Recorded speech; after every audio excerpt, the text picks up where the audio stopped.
Hola familia Potential, ¿qué tal? Estamos súper felices de tenerlos aquí el día de hoy. Como ya saben, mi nombre es Douglas y bueno, les tengo un montón de noticias importantes que darles. Empezando que estamos empezando con nuestra temporada de octubre, en donde bueno, este 31 de octubre vamos a tener un evento súper especial llamado Golosilandia, en donde vamos a estar con un montón de caramelos, no se lo pueden perder, va a estar súper chévere. Así que cualquier cosa, cualquier información, a continuación va a estar apareciendo un slide en donde pueden ver toda la info que hay al respecto. Vamos a estar en Miraflores desde las 4 hasta aproximadamente 6-7 de la noche, así que no te lo puedes perder, te esperamos ahí.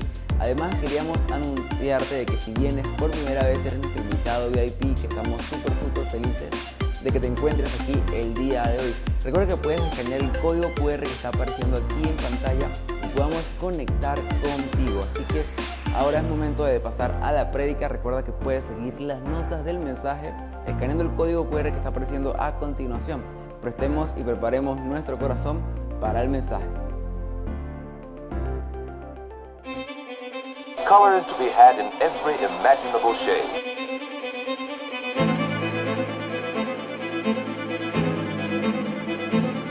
From these 5 principal colors come thousands of combinations and variations.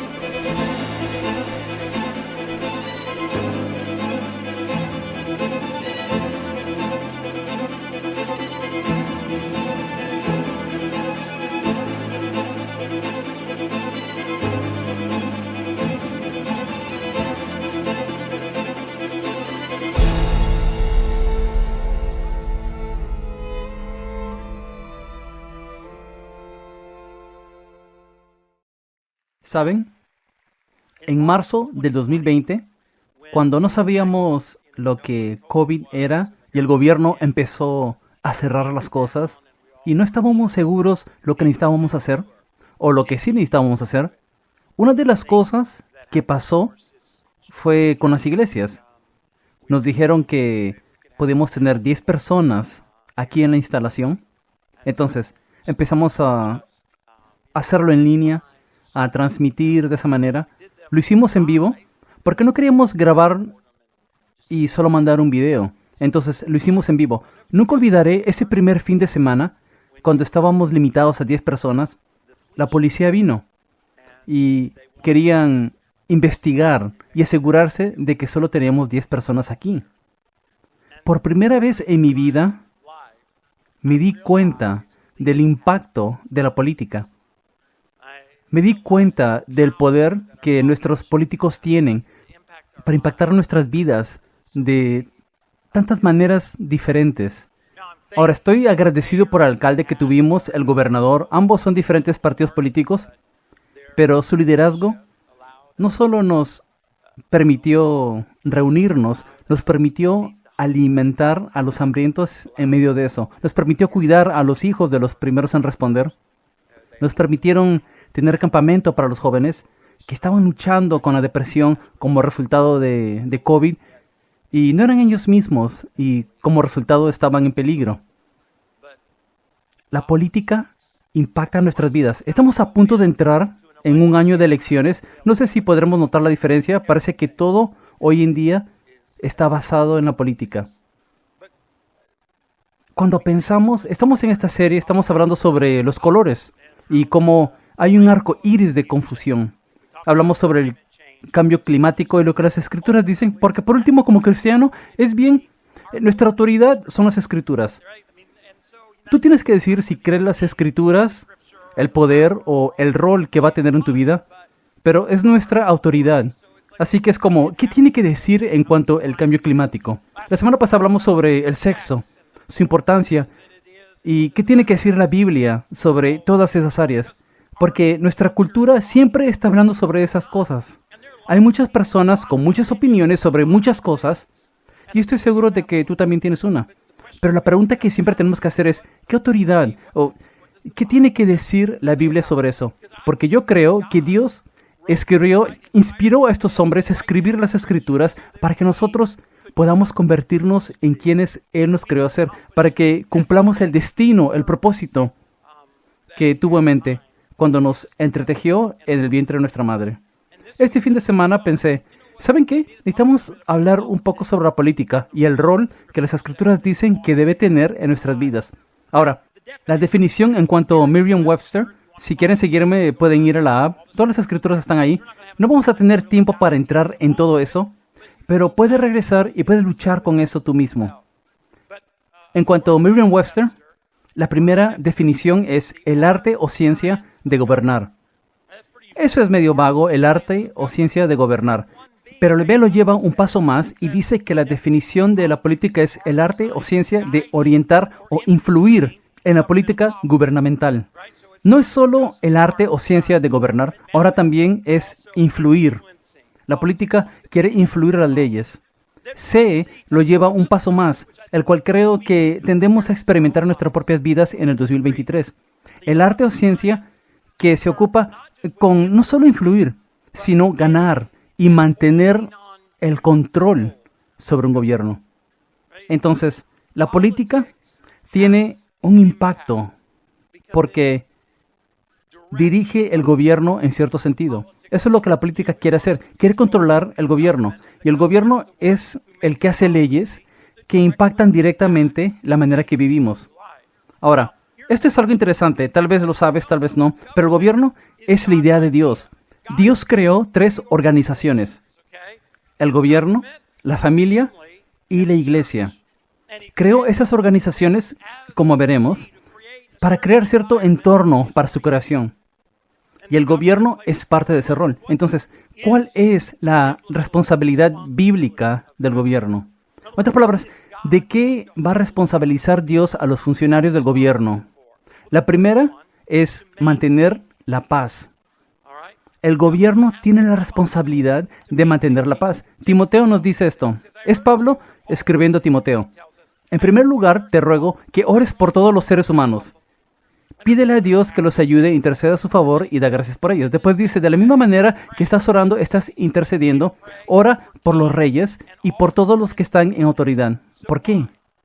Para que puedan hacer lo que deben hacer. Para que podamos tener una vida pacífica y tranquila, caracterizada por la devoción a Dios y la dignidad. Entonces, dice que el primer rol del gobierno es crear un entorno en el cual podemos vivir pacíficamente. ¿Por qué? Continúa y nos lo dice. Esto es bueno y alegra a Dios nuestro Salvador, quien quiere que todos se salven y lleguen a conocer la verdad. Pues hay un Dios y un mediador que puede reconciliar a la humanidad con Dios, y es el hombre Cristo Jesús. Él dio su vida para comprarle la libertad a todos. Este es el mensaje que Dios le dio al mundo justo en el momento preciso. Jesús vino, se hizo humano, fue clavado a un árbol y entregó su vida para que nosotros podamos ser reconciliados con Dios a través de Él y tener la vida eterna. Y creó el gobierno para crear un entorno de paz, para que podamos vivir nuestra fe de tal manera que impactamos a las personas que nos rodean de manera positiva. Ese es el rol del gobierno. Es crear un entorno pacífico para que puedas vivir tu fe. El gobierno no tiene la responsabilidad de vivir nuestra fe. Dios no los responsabiliza de legislar la moralidad. Dios los responsabiliza de crear un entorno en el que tú y yo podamos vivir una vida moral o podamos vivir nuestra fe de tal manera que impactemos positivamente a las personas que nos rodean para Cristo. ¿Cómo es que el gobierno debe hacer eso? 1 Pedro nos lo dice. Por amor al Señor, sométanse a toda autoridad humana. Está hablando a nosotros, ya sea el rey como jefe de Estado o los funcionarios que él ha nombrado. Pues a ellos el rey los ha mandado. ¿Hacer qué? Castigar a los que hacen el mal y honrar a los que hacen el bien. Entonces, el gobierno ha recibido la responsabilidad por Dios de castigar a los que hacen el mal y honrar a los que hacen lo correcto, para crear un entorno de paz, para que podamos vivir la fe, para impactar el mundo para el bien.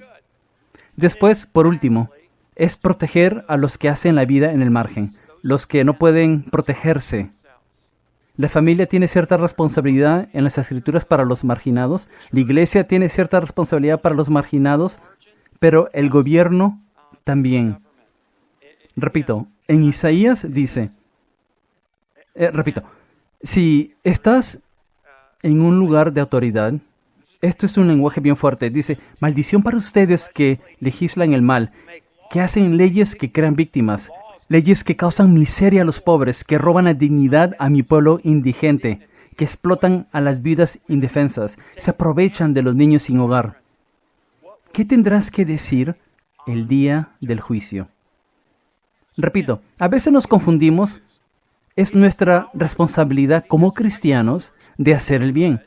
Es la responsabilidad del gobierno crear un entorno en el cual podemos hacer ese bien. A veces es más fácil para nosotros creer que es la responsabilidad del gobierno hacer lo que Dios nos ha llamado a hacer. Y después nos frustramos cuando no lo hace y queremos culparlos a ellos cuando Dios nos hace a nosotros responsables de vivir nuestra fe. El gobierno es responsable de crear un entorno en el cual podemos hacer eso. Por lo tanto, a quién elegimos importa. A veces es más fácil y tal vez has pensado, solo te frustraste y pensaste, ¿sabes? No voy a votar, no voy a involucrarme, porque al final no importa. Las cosas... y la Biblia está como, no. Hay un rol que el gobierno debe tener y quien está en ese rol impactará lo que hace. Uno de los ejemplos que nos da es cuando Israel quería un rey. Antes de este tiempo tuvieron a Moisés, tuvieron a Josué, después tuvieron a estos jueces. Están como, todos tienen un rey. Dios, queremos un rey. Queremos a alguien que nos lidere, que nos proteja, que nos guíe, que nos cuide, que provee para nosotros. Eso es lo que el gobierno debe hacer. Eso pensaban. Y Dios está como, en realidad no quieren eso. Miren lo que dice. Le dice a Samuel, quien fue su último juez, ve y diles. Esta es la advertencia. Si reciben la clase de rey, la clase de gobierno que quieren, dice, esto es lo que el rey va a hacer. Él tomará a sus hijos y los convertirá en soldados. Estarán en caballería, infantería, regimientos en batallones y escuadrones. A algunos los destinará a trabajos forzados en sus granjas, arando y cosechando, y a otros a fabricar armas de guerra o carros en los que pueda viajar con lujo. Pondrá a sus hijas a trabajar como esteticistas, camareras y cocineras. Él reclutará tus campos, viñedos y huertos y se los entregará a sus amigos. Cobrará impuestos de sus cosechas para sustentar su extensa burocracia. Tomará sus mejores trabajadores y animales para su propio uso. Les impondrá un impuesto a sus rebaños y terminarán siendo no mejores esclavos. Servirán al gobierno si reciben lo que piden. Llegará el día en que llorarán desesperados por ese rey que tanto querían. Está trayendo dolor y dice, pero no esperen que Dios responda. Dios les advierte, escuchen, si reciben a las personas equivocadas, el gobierno equivocado va a crear mucho más dolor. Y el pueblo estaba como, no escuchó a Samuel. No, ellos dijeron, tendremos un rey que nos gobernará. Entonces seremos como todas las demás naciones. Después descubrimos en la última frase por qué querían un rey. Nuestro rey nos gobernará, nos guiará y peleará nuestras batallas. Es más fácil culpar al gobierno o dar autoridad al gobierno en vez de nosotros tomar la responsabilidad. Entonces, ¿quién ponemos en esa posición? Es importante porque a quien le damos poder va a impactar lo que hace con el poder que se les da. Si ponemos personas inmorales en poder, ya sea en el consejo de la ciudad, el gobernador, si es el presidente o el primer ministro, dependiendo de dónde vives. Miren lo que el escritor de la sabiduría dice. Nos dice el resultado de los líderes inmorales. Cuando hay corrupción moral en una nación, su gobierno se desmorona fácilmente. En cambio, con líderes sabios y entendidos viene la estabilidad. Cuando los justos triunfan, se hace gran fiesta. Cuando los impíos se imponen, todo el mundo se esconde. Dice casi lo mismo en el próximo capítulo. Cuando los justos gobiernan, el pueblo se alegra. Pero cuando los perversos están en poder, el pueblo gime. El rey que hace justicia da estabilidad a su nación. Pero uno que exige sobornos la destruye. ¿Qué está diciendo el escritor de la sabiduría? El escritor de la sabiduría dice que hay una gran diferencia entre un liderazgo moral y un liderazgo inmoral. Dice que la mayor diferencia es la estabilidad. ¿Por qué es eso? ¿Por qué el liderazgo moral? ¿Por qué un liderazgo que sigue a Cristo trae una sensación de estabilidad que uno inmoral no trae? Nos lo dice aquí al final, porque lo compara al soborno.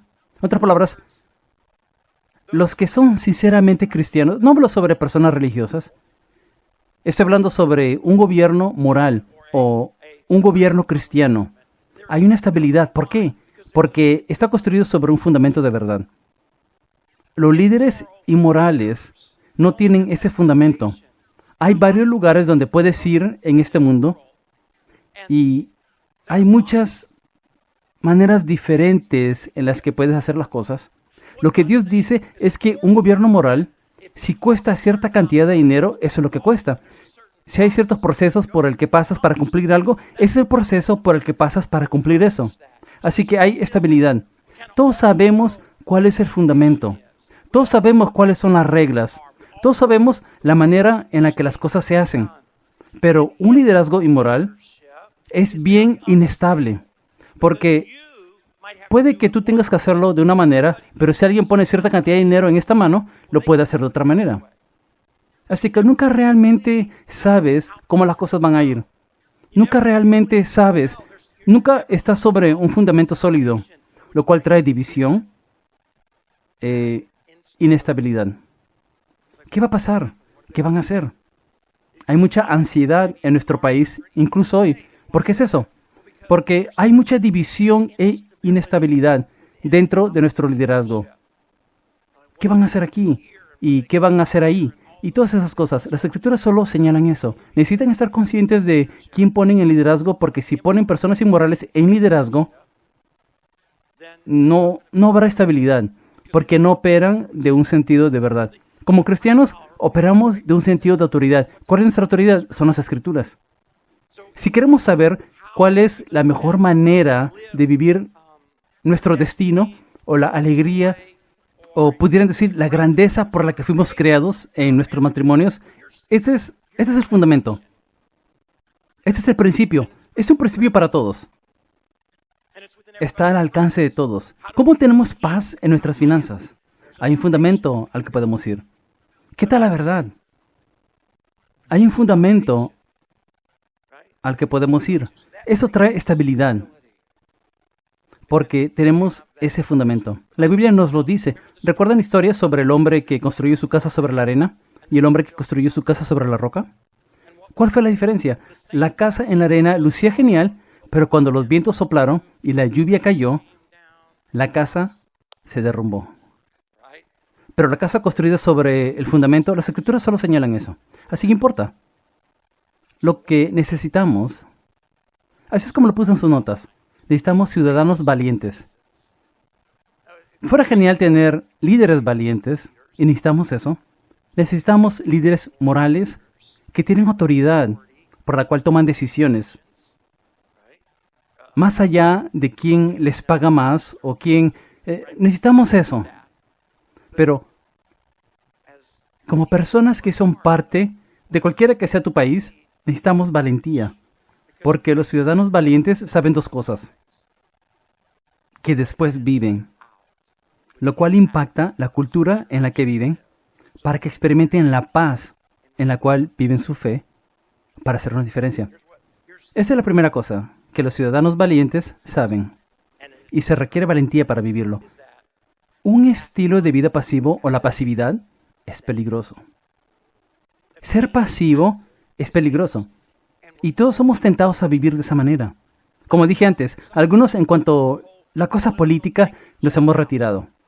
Hemos decidido que solo no importa por quién vote, no importa lo que haga, solo no importa lo que diga. Así que solo estamos siendo pasivos, casi apáticos. No parece importar.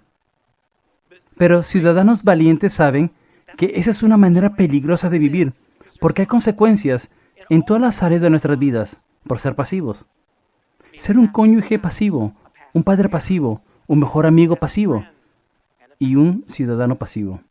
Vemos eso en la primera historia de la Biblia. Lo vemos con Adán y Eva. Si leemos Génesis 3, recuerden la historia, el enemigo trata de tentar a Eva a morder la fruta, la cual Dios le dijo que no haga. Ella está como, wow, luce rico, me hará sabia. Vamos a hacer esto. Vamos a leer esta escritura. El Señor Dios puso al hombre en el jardín de Edén para que se ocupara de él y lo custodiara. Pero el Señor Dios le advirtió, puedes comer libremente del fruto de cualquier árbol del huerto, excepto el árbol del conocimiento del bien y del mal. Si comes de su fruto, sin duda morirás. Estuvimos aquí hace unas semanas hablando sobre el clima. El pecado no solo nos impacta como humanidad, también impacta a toda la creación. Toda la creación clama. Dice, después el Señor Dios dijo, no es bueno que el hombre esté solo, haré una ayuda ideal para él. Hablamos un poco sobre eso la semana pasada. La cosa que quiero que noten, Dios nunca le dijo a Eva que no coma la fruta.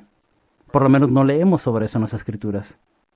Cuando Eva está ahí y el enemigo está atacando a Eva, tratando de engañar a Eva y tentando a Eva con todas estas mentiras, sabemos que Adán estaba parado a su costado, porque ¿qué hizo después de que ella mordió la fruta? Gira y se lo da a Adán. ¿Saben lo que no leemos en las Escrituras? Adán no dijo nada. Estuvo ahí, sabía la verdad en cuanto a las Escrituras, pero no hizo nada. No sabemos por qué. ¿Estuvo distraído porque estaba viendo ESPN de reojo? ¿Tenía miedo de que Eva se iba a enojar si hablaba? No sabemos. Lo único que sabemos es que no dijo nada. No dijo, no queremos hacer eso. Es destructivo. Va a llevarnos por la dirección equivocada. No quiere ser el malo. A menudo somos pasivos por esa razón. Solo no queremos que las personas piensen mal de nosotros. Y sabemos que si hablamos, si desafiamos eso no siempre irá como queremos. A veces sucede en familias en cuanto a disciplinar. Puedo contarles, como padre, ha habido veces cuando nuestros hijos eran pequeños, hacían algo y fingía como si no lo veía. Porque si lo veo, tengo que actuar sobre eso. Pero hay consecuencias, es peligro ser pasivo. Porque puede destruir una familia, puede destruir una nación. ¿Cuántas veces hemos hecho la misma cosa? No desafiamos los pensamientos incorrectos. Dios nos ha puesto donde estamos, en las comunidades en las que vivimos, en la época en la que nuestro corazón late, en el lugar en el que trabajamos, para poder hablar con valentía, para actuar con valentía, vivir nuestra fe creyendo que lo que Dios ha dicho en su palabra lleva a donde todos quieren ir. Jesús dijo, yo he venido, ¿para qué? Para que tengan vida y para que la tengan en abundancia.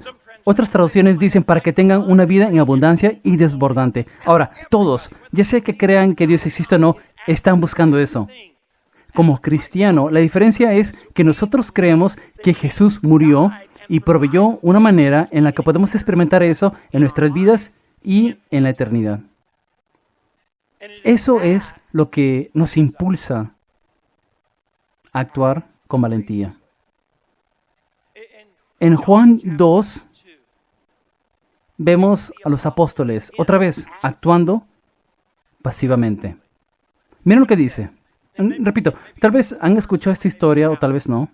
Jesús aparece y en el templo hay cambistas de dinero. Porque los romanos tenían que hacer negocio con dinero romano, porque vivían bajo el gobierno romano. Así que tenían que hacer negocios con dinero romano, pero en el templo tienen que dar su ofrenda en dinero hebreo. Así que había personas en el templo que cambiaban dinero romano por dinero hebreo o judío y cobraban un porcentaje y cobraban de más, se aprovechaban de la situación. También se supone que debían hacer sacrificios. Entonces, las personas tenían que viajar de toda Judea para llegar ahí. Así que no podían traer su sacrificio con ellos. Así que vendían estos sacrificios. Pero repito, se estaban aprovechando de las personas. No era necesariamente lo que hacían, es cómo lo estaban haciendo que enojó a Cristo. Entonces, la Biblia dice, al principio del ministerio de Jesús, en Juan 2, Jesús entra, hace un látigo y expulsa a los cambistas de dinero. Dice esto en el versículo 17. Sus discípulos se acordaron de que está escrito, el celo por tu casa me consumirá. Esto es lo que quiero que noten. Estaban ahí. Lo vieron. No solo lo vieron, sabían por qué Jesús se sentía como se sentía, porque sabían lo que el Antiguo Testamento decía. Estuvieron ahí, lo vieron. ¿Y saben lo que pasa 3 años después? La última semana de la vida de Jesús, la misma cosa. La misma cosa. Lo pueden leer en los otros evangelios. Jesús entra al templo y están haciendo la misma cosa. Durante 3 años, los apóstoles no han hecho nada sobre lo que sabían que Jesús no quería que suceda en el templo. Fueron pasivos. No sé por qué no hicieron nada. No lo hicieron. Y sabemos que Jesús tuvo que venir y tuvo que ir a la cruz y tuvo que morir, pero desde la perspectiva humana, lo que hizo en el templo es lo que llevó a su muerte. Es lo que realmente enloqueció a todos. En otras palabras, la pasividad de los apóstoles tuvo un gran costo, incluso en la vida de Cristo. Ciudadanos valientes saben que hay un costo por ser pasivos. Hay un costo por tener la verdad que no estoy dispuesto a compartir. En Gálatas 2, repito, vemos el peligro de ser pasivos. Dice, más tarde cuando Pedro llegó a Antioquía, tenemos los primeros días de la iglesia y hay una gran tensión entre los judíos y los gentiles. Los judíos están como, puedes ser cristiano, pero tienes que ser circuncidado. ¿Puede imaginarse lo que los hombres adultos decían? ¿Qué? ¿Qué? ¿Qué tiene que ver con eso? Porque eso era señal del pacto. Tenemos la tensión en esto y tenemos a Pablo y Pedro, quien pasan el tiempo con los gentiles. No se trata sobre la circuncisión, se trata sobre la circuncisión del corazón. Somos salvos por gracia a través de la gracia. Y esto es lo que dice. Cuando Pedro llegó a Antioquía, tuve una confrontación cara a cara con él porque claramente estaba fuera de lugar. Esta es la situación. Anteriormente, antes de que ciertas personas vinieran de parte de Santiago, quien era el líder de la iglesia primitiva, en Jerusalén, estaba compuesta de judíos conservadores, estos primeros cristianos, que estaban luchando con los gentiles convirtiéndose en cristianos. Anteriormente, Pedro comía regularmente con los no judíos, pero cuando ese grupo conservador llegó de Jerusalén, cautelosamente retrocedió y puso tanta distancia como pudo entre él y sus amigos no judíos. Así de temeroso estaba de la camarilla judía conservadora que ha estado impulsando el antiguo sistema de circuncisión. Desafortunadamente, la acción de Pedro, el resto de los judíos de la iglesia Antioquía se unieron en esa hipocresía, de modo que incluso Bernabé se dejó llevar por la farsa. En otras palabras, la pasividad es peligrosa. ¿Por qué? Porque no solo te impacta a ti, también impacta a los demás. Porque alguien siempre está mirando. Y está saliendo en valentía para hablar y actuar en verdad. O estás mirando a otro lado. Pablo dice, vi esto pasar. Y no solo fue Pedro el que estaba retrocediendo de los no judíos, sino que toda la iglesia en Antioquía, incluso Bernabé, que sabía más que eso. Entonces, ¿qué hace Pablo? Actúa como ciudadano valiente. En el versículo 14 dice, pero cuando vi que no mantenían un rumbo firme y recto según el mensaje, hablé con Pedro delante de todos ellos. Un ciudadano valiente está dispuesto a decir la verdad en amor. Eso es lo que somos llamados a hacer. No debemos decir la verdad en juicio. Eso es fácil de hacer. Si estás luchando con algo con lo que yo no lucho, puedo cruzar mis brazos y decir, eso es malo. No debemos decir la verdad en juicio. No debemos decir la verdad en miedo. Debemos decir la verdad en amor. En otras palabras, ¿cuál es nuestro motivo para decir la verdad? En Efesios 4 nos dice, entonces ya no seremos inmaduros como los niños, no seremos arrastrados ni empujados por cualquier corriente de nuevas enseñanzas. No nos dejaremos llevar por personas que intentan engañarnos con mentiras tan hábiles que parezcan la verdad. En cambio, hablaremos la verdad con amor. El amor tiene que ser nuestra motivación. Es como toda esta serie en la que hemos estado. La próxima serie que vamos a hacer es Monster Love. Vamos a hablar sobre amor y relaciones, matrimonio y citas. Esa es una serie divertida porque todos queremos mejorar en eso. No es divertido hablar sobre el aborto, ¿cierto? Si piensan sobre eso, o hablan sobre la comunidad LGBT y lo que las escrituras tienen que decir sobre todo eso, la motivación para que nosotros hablemos con valentía sobre eso como cristianos, tiene que ser el amor. ¿Y en qué está basado ese amor? Está basado en nuestra creencia que la palabra de Dios es la verdad. No es para hacer que una madre o padre se sientan culpables sobre quitarle la vida a un bebé no nacido. Es creer que cuando las escrituras dicen que cuando actuamos de esa manera, el enemigo lo usará contra nosotros en culpa y en otras maneras. Puedo contarles como pastor, hablando con tantas mujeres que luchan con la culpa de una decisión que hicieron y fue celebrada por todos a su alrededor, pero lucharon para superar eso. Y es nuestro amor por las mujeres. La cultura nos dice lo contrario. Es por eso que se requiere valentía. ¿Qué dice la valentía? Si estás en contra del aborto, es porque odias a las mujeres. Si estás en contra del aborto, es porque de alguna manera eres un misógino. Quieres controlar el cuerpo de una mujer. Pero las escrituras nos dicen que la única razón que hablamos y arriesgamos ser llamados todos esos nombres horribles, tal vez hasta ser cancelado de alguna manera, es por nuestro amor por las mujeres que están en nuestras vidas y más allá. Es por eso que hablamos. Nuestro amor por ese bebé y lo que ese bebé puede ser y lo que Dios lo creó hacer. Debemos decir la verdad en amor. Lo mismo es cierto en cuanto a nuestra intimidad sexual, ya sea fuera del matrimonio o si es en relaciones del mismo sexo. No es odio hacia alguien que esté involucrado en alguna de esas cosas. No es una declaración juiciosa contra alguien que esté involucrado en esas cosas. Todos tenemos nuestras luchas. Es una creencia que lo que las escrituras dicen es la verdad y que eso no llevará a la prosperidad. Que eso no llevará a lo que estamos buscando y lo que Jesús murió para que podamos experimentar. Y nuestro amor por la humanidad hace que digamos, no, tengo que decir algo. El amor lo exige. La Biblia nos dice una y otra vez que eso es lo que el amor hace. Déjenme mostrarles a lo que me refiero. Jesús enseñó que el amor se enfrenta. ¿Cierto? La gallinez, ¿esa es una palabra? ¿Gallinez? ¿Cierto? Déjenme mostrarles lo que las escrituras dicen. Hebreos 12:6 dice esto. Pues el Señor disciplina o se enfrenta a los que ama. ¿Saben que continúa diciendo que si no has sido enfrentado, que eres ilegítimo, no eres uno de sus hijos? Porque, ¿qué es el amor? Se enfrenta. Incluso el libro de la sabiduría dice, hablando sobre los padres, escuchen lo que dice sobre la creencia de los hijos. Quienes no emplean la vara de disciplina, los que no disciplinan a sus hijos, odian a sus hijos. Son palabras fuertes.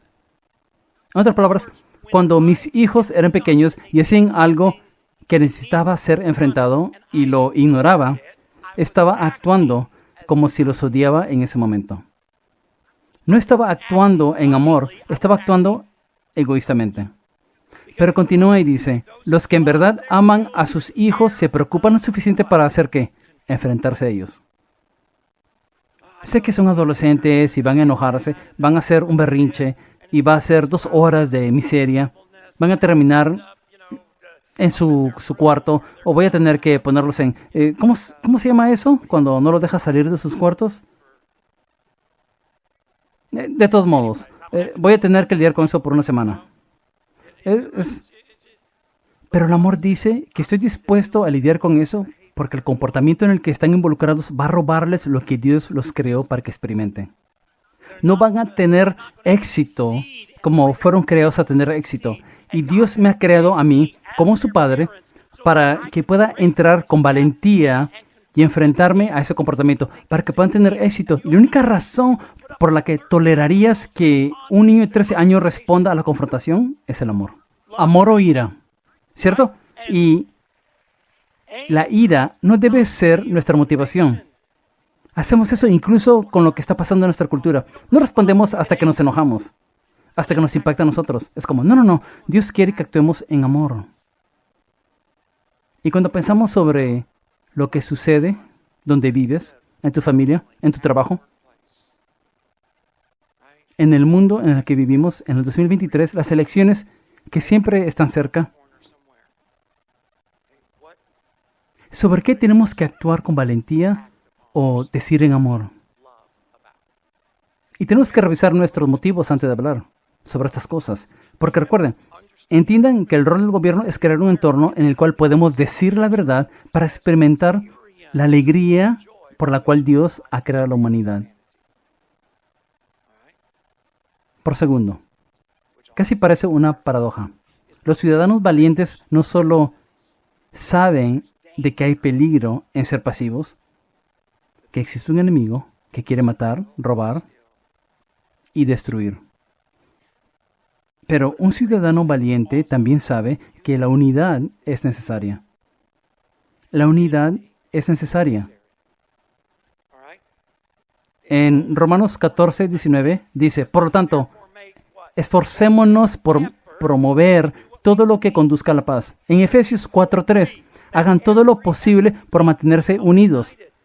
Dios sabe que la unidad requiere esfuerzo, porque vivimos en un mundo que está arruinado, porque ninguno de nosotros es perfecto. Si tú y yo vamos a poder experimentar una sensación de unidad, vamos a tener que hacer el esfuerzo para hacerlo. Hasta dice en Efesios 4, hagan todo lo posible por mantenerse unidos en el Espíritu y enlazados mediante la paz. Colosenses nos dice cómo, sean comprensivos con las faltas de los demás y perdonen a todo el que los ofenda. Hagan todo esfuerzo. Una de las cosas que vi durante COVID, que me sorprendió, que nunca había visto en mi vida, es que el enemigo es tan bueno dividiendo que pudo hacer que la iglesia alrededor del mundo se dividan sobre cosas en las que estaban de acuerdo. Piensen sobre lo que pasó. COVID es malo, ¿están de acuerdo? Personas muriendo por un virus es algo bien malo y horrible. Pero de alguna manera, incluso dentro de la iglesia, aunque todos pensábamos que COVID era malo, nos dividimos sobre cómo necesitamos lidiar con eso. ¿En qué se convirtió? Político. Se convirtió sobre el poder. Si no usas una mascarilla, entonces odias a este grupo. Si usas una mascarilla, entonces odias a este grupo. Si no eres vacunado, debes ser esto. Si te vacunas, debes ser eso. De repente, aunque todos podemos estar de acuerdo que esta enfermedad necesitaba ser derrotada, estamos peleando unos con otros sobre cosas que tal vez ni siquiera tienen algo que ver con esa enfermedad. Lo mismo pasó con el racismo. El racismo, la mayoría del mundo dice que está mal. No es bueno, es destructivo. Aunque todos estamos de acuerdo que el racismo es malo, nos dividimos sobre cómo luce el antirracismo. Es porque el enemigo nos quiere divididos. Y las Escrituras entienden que en nuestra carne podemos empezar a hacer eso naturalmente.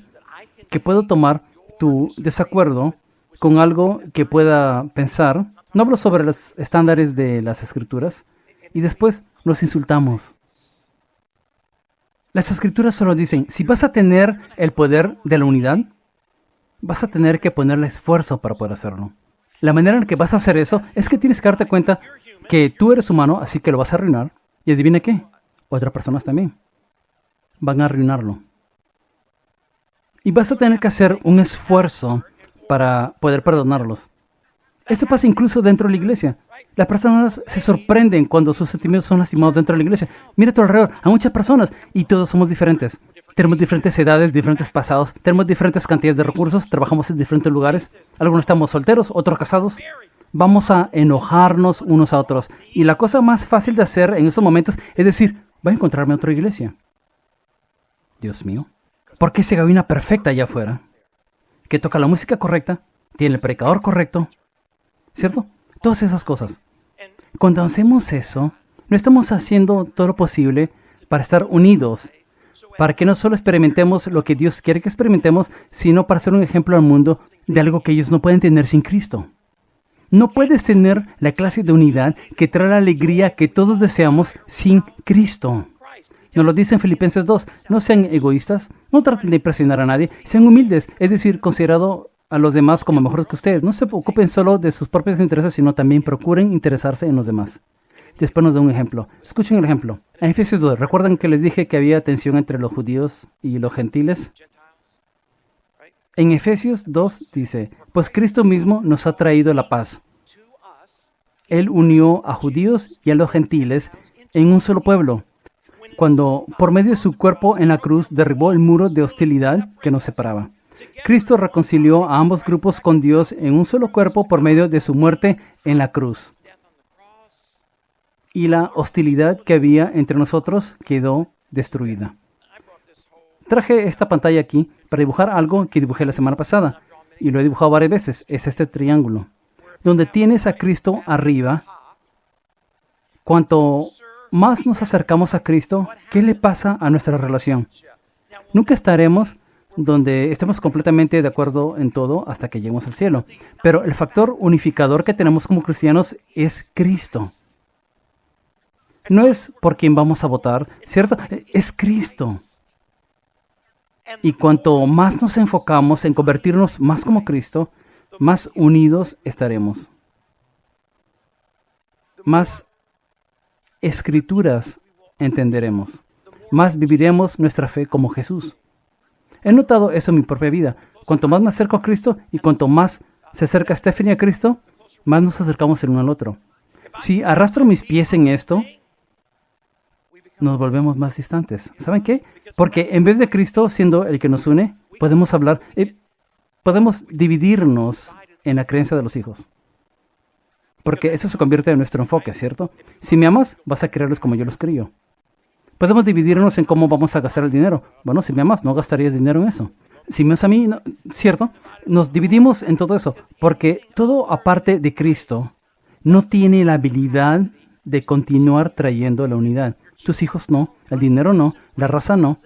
Nada lo hace excepto Cristo. Es por eso que como creyentes tenemos la habilidad de tener algo que el mundo desea, pero nunca podrá experimentar. Por lo tanto, serán atraídos a lo que nosotros tenemos. Pero eso requiere valentía. Se requiere valentía para trabajar a través de eso y perdonar. Jesús lo modeló para mí, para nosotros. Y terminaré con esto. Jesús escogió 12 apóstoles con quien hacer la vida. Estos fueron los hombres que lo vieron hacer todas las cosas increíbles que hizo. ¿Pero alguna vez han pensado sobre quién escogió y los diferentes que eran? No solo escogió un montón de personas igual a él.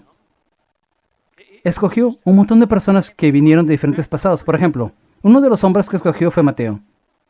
¿Saben lo que Mateo hizo? Era un recaudador de impuestos. Mateo era judío, viviendo bajo el gobierno romano. ¿Saben lo que significaba que él sea un recaudador de impuestos? Significaba que él prepagaba un impuesto de la comunidad al gobierno romano. Después iba a esa comunidad y con el poder de la espada romana conseguía todo lo que podía de ellos. Se aprovechó de ellos. Y pudo hacer eso porque ¿quién estaba parado detrás de él? El ejército romano. Se aprovechó de sus propios hermanos y hermanas. Y Jesús va a él, lo puse ahí en sus notas. Dice, Mateo, sígueme. Está sentado en la cabina de un cobrador de impuestos. No es como si Jesús estaba como, Dios mío, soy un recaudador de impuestos, ¿qué voy a hacer? Lo sabía. Sígueme. Y Mateo se levanta y lo sigue. La Biblia también nos dice en el Evangelio de Lucas que Jesús va y ora toda la noche. Después escoge a sus apóstoles. Si lo leen todo, nos dice todos sus nombres. Pero en el versículo 15 nos da los nombres de unos cuantos. Mateo, de quien acabamos de hablar. Tomás, Santiago. Y después dice Simón. ¿Y qué era llamado Simón? Un celote. ¿Saben lo que un celote era? Un celote era un judío que no solo le molestaba a los romanos, pudieran decir que era un terrorista en contra de los romanos. Buscó maneras todo el tiempo para socavar, para cortar. En otras palabras, él era lo opuesto a Mateo. La Biblia no nos dice quién ganó los debates en la cena, porque sabemos que los tuvieron.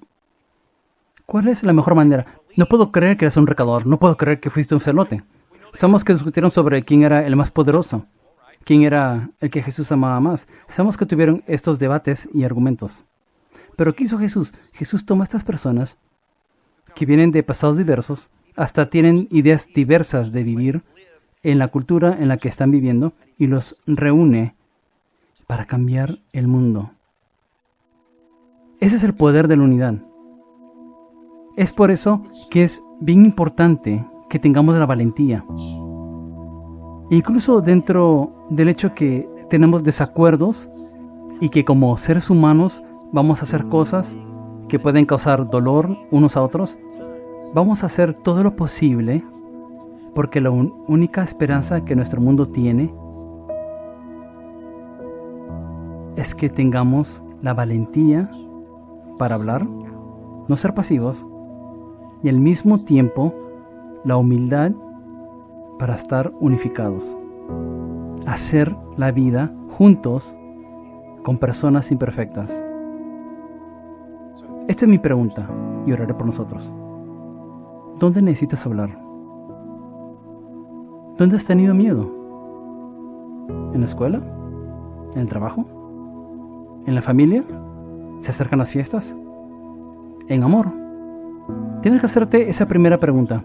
No para lucir tu inteligencia, acabas de escuchar un podcast y tienes todos estos hechos y no puedes esperar que sea el Día de Acción de Gracia para mostrarlos a todos. No hablamos para mostrar lo inteligentes que somos y lo tonto que otra persona es. No, en amor. El amor determinará lo que dices, cuándo lo dices, cómo actúas cuando lo dices y lo que haces cuando eres criticado porque lo dijiste. Porque el amor es diferente al juicio. El amor es diferente al orgullo o arrogancia. ¿En qué áreas de tu vida necesitas hablar? ¿Has perdido tu valentía? ¿Sabes la verdad? Por segundo, ¿en qué área de tu vida necesitas traer paz? Tal vez es en la mesa del Día de Acción de Gracia. Y necesitas ser humilde, y necesitas perdonar. O tal vez necesitas pedir perdón. Tal vez necesitas tomar al tío Joe cuando es ¿cómo se dice cuando solo está hablando? Solo chismeando. Y necesitas responder diferentemente. ¿Dónde necesitas traer paz? ¿Dónde necesitas tener valentía? Inclinen sus rostros.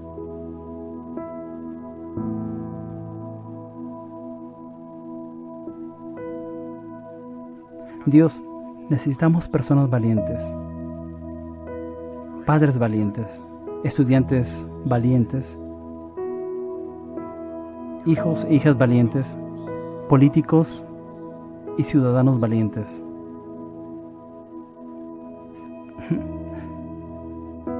Necesitamos la valentía para hablar audazmente y la humildad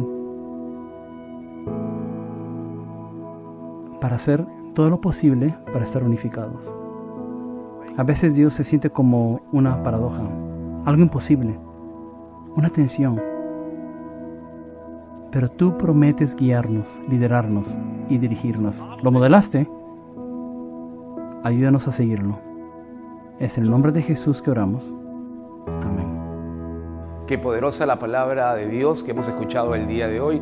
Realmente Pastor Troy siempre tiene algo nuevo que enseñarnos para ayudarnos a crecer, hasta alcanzar nuestra máxima estatura en Jesucristo. Quiero invitarte ahora a participar de nuestra visión, el poder realmente asociarnos con personas para ayudarlos a alcanzar su máximo potencial en Jesucristo para el bien de todos. Quiero invitarte a poder ofrendar, a poder diezmar juntamente con nosotros en manera de gratitud por todas las cosas que Dios hace para nuestras vidas. Quiero invitarte a orar, quiero que el Señor bendiga este hermoso tiempo. Padre, te damos gracias porque nos das la oportunidad de poder bendecirte a través de nuestros diezmos y nuestras ofrendas. Te entregamos, Señor, parte de lo que somos, Señor. Te pedimos delante de ti con gratitud por todo lo que hemos recibido de parte tuya.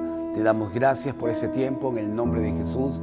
Amén. Recuerda siempre que tu vida está en las manos del Señor. Recuerda siempre dar con alegría. Recuerda siempre que Él dice: pruébame y yo abriré la ventana de los cielos.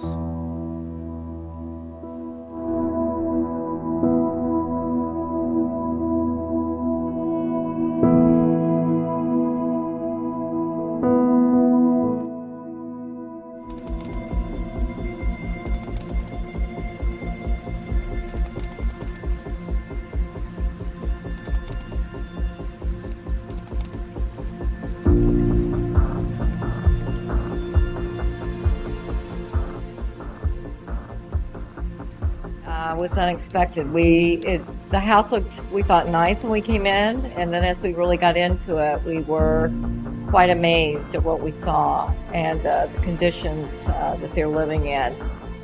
But these girls were getting by. 25 girls, one mother taking care of them in a house, but they were getting by.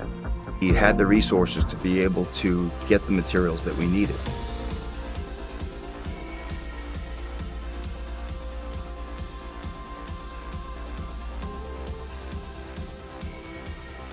The joy that was on their faces was just priceless.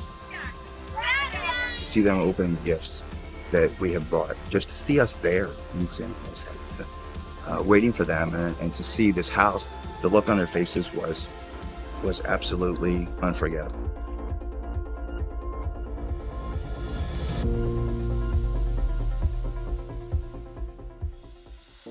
Familia, ¿qué tal? Ha habido un momento increíble en nuestro servicio. Pero bueno, les queríamos comentar de que ya este 20 de octubre cada vez estamos más cerca de nuestra Noche Chi. Así que no pierdas la oportunidad de poder ser parte de esta noche súper increíble. Recuerda que puedes conseguir nuestras entradas aquí en nuestra iglesia en Miraflores. No solamente es una noche de chicas, sino es una noche que puede cambiar tu vida. Igualmente les queríamos comentar de que este 31 de octubre vamos a tener nuestro evento de Golosilandia, que va a haber un montón de dulces en donde todo es totalmente gratis. Así que puedes traer a tu pequeñito, puedes traer a tu chiquito a pasar un momento súper divertido. Recuerda, Golosilandia este 31 de octubre a las 4 de la tarde aquí en Miraflores. Igualmente les queríamos comentar acerca de que ya solamente faltan 2 semanas para la llegada de los pastores. Cada vez los pastores están más y más cerca. Así que recuerda estar aquí este 22 de octubre para que puedas recibir la palabra del Pastor Troy, que va a estar en vivo con nosotros. Ok, familia, y bueno, estamos muy felices de que hayan estado aquí el día de hoy. Les mando un gran abrazo y espero que tengan un lindo fin de semana. Nos vemos la próxima semana. Chao, chao.